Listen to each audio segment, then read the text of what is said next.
자, 그럼 전체적인 판세 다시 알아보겠습니다. 특히 이번 선거는 초박빙 승부가 될 거라는 예측이 많은데요. 이 때문에 전통적인 초접전 지역의 선거인단을 누가 확보하느냐, 이게 초미의 관심사일 수밖에 없습니다.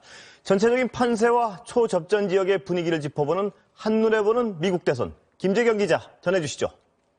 네, 여기는 한눈에 보는 미국 대선입니다. 미국의 대통령 누가 될까요? 이제 본격적으로 개표가 시작되고 있습니다.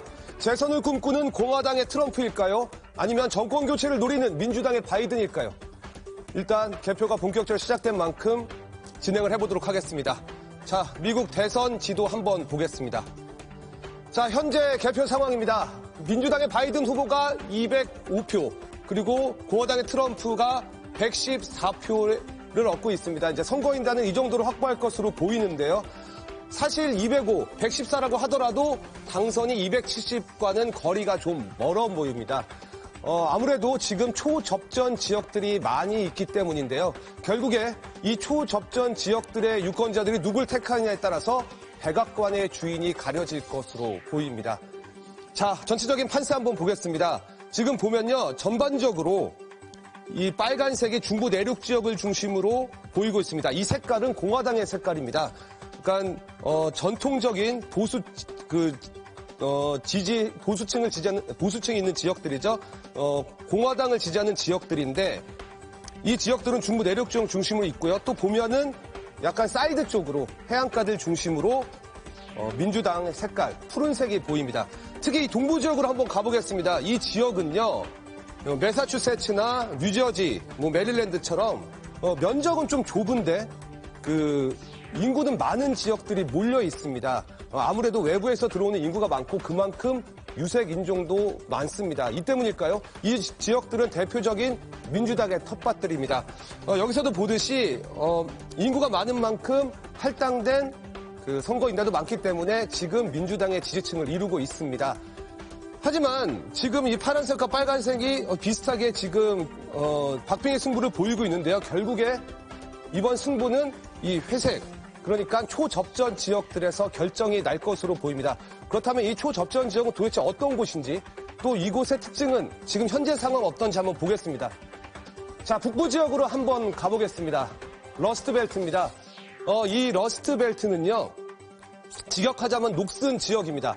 1950년대까지만 하더라도 자동차와 철강 등 제조업으로 호황을 누렸지만 지금은 쇠락의 길을 걷고 있는 동북부 공업지대입니다. 블루카라 노동자들이 많기 때문에 비교적 민주당의 강세를 보여왔죠. 그런데요, 지난 2016년 대선에선 예상이 깨졌습니다. 트럼프가 깃발을 꽂으면서 선거인단 46명을 싹쓸이했던 거죠.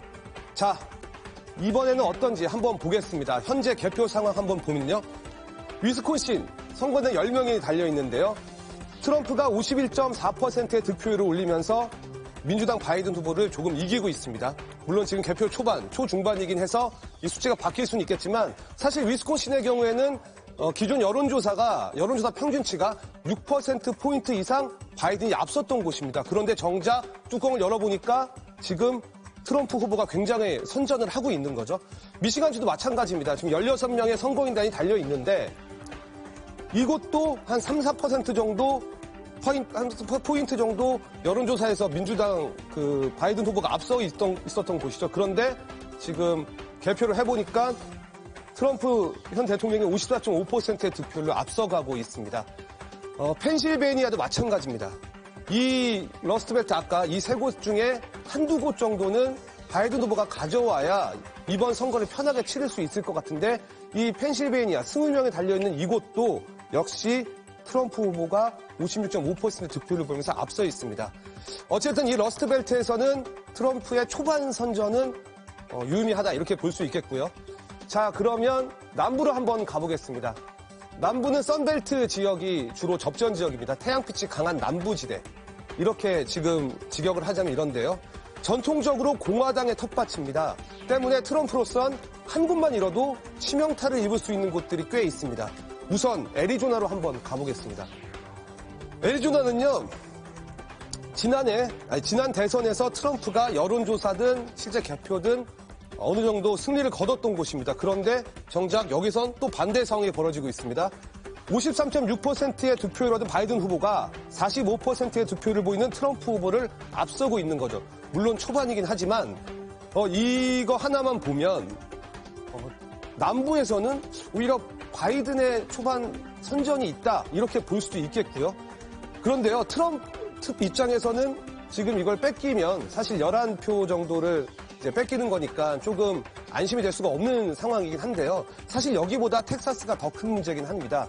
왜냐하면 텍사스는 38명의 선거인단이 있기 때문이죠. 캘리포니아에 이어서 두 번째로 선거인단이 많은 지역입니다.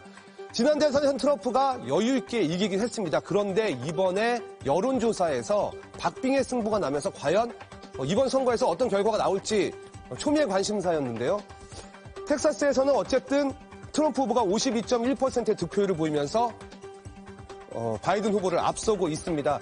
일단 38명을 현재로서는 이게 유지가 된다면 수성할 수 있다. 이렇게 보면 될 것 같습니다. 자, 다음은 플로리다입니다. 플로리다는 텍사스 다음으로 세 번째로 선거인단이 많은 곳입니다. 이곳에서 트럼프는 일단 한숨을 돌렸습니다. 지난 2016년 대선에서 트럼프가 여론조사와 개표 결과 모두 앞섰던 곳이고요. 이번에도 역시 트럼프가 이겼습니다. 그래서 최종 결과인데 51.2%의 득표율을 보인 거죠. 그래서 29명의 선거인단을 가져가게 됐습니다. 다음은 노스캐롤라이나인데요. 15명의 선거인단이 달려 있습니다. 하지만 누가 가져갈지 지금 박빙 승부를 보이고 있기 때문에 끝까지 한번 지켜봐야 될 것 같습니다. 자, 그럼 지금 상황에서 보면 이 빅7 지역, 러스트 벨트와 지금 썬벨트 보셨습니다. 이 빅7 지역은 사실 트럼프 후보가 지난 2016년 대선에서 전부 다 가져갔던 곳입니다. 반대로 말하면 민주당은 이곳에서 두 곳이나 세 곳만 깃발을 꽂아도 이번 선거에서 유리한 그 고지를 점령할 수 있다. 이렇게 볼 수가 있겠죠. 다만 지금 초반에는 전반적으로는 트럼프의 강세가 보입니다. 하지만 투표가 계속 진행되고 있으니까요. 계속 새로운 소식 들어오는 대로 다시 알려드리겠습니다. 지금까지 한눈에 보는 대선 김재경입니다.